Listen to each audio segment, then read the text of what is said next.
ay naman ko kami ni pastor kung baka tinitiis lang ni pastor ako. pero kami kasi magtinginan lang kami ni pastor. Alam na niya kung anong ibig sabihin ko.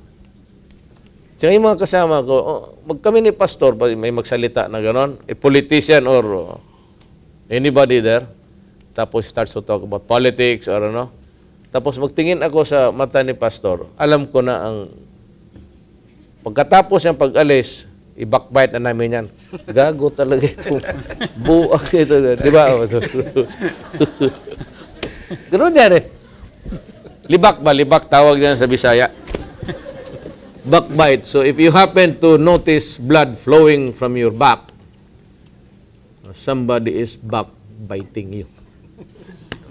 Kaya kami, minsan dito marami yung paano chuchu, paano kay pastor.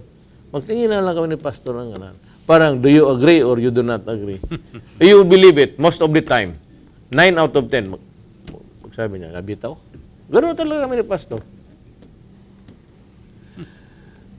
It's always good to be the anointed friend of the anointed son. Let's give it na yan eh. Anointed friends, tayo. Yeah.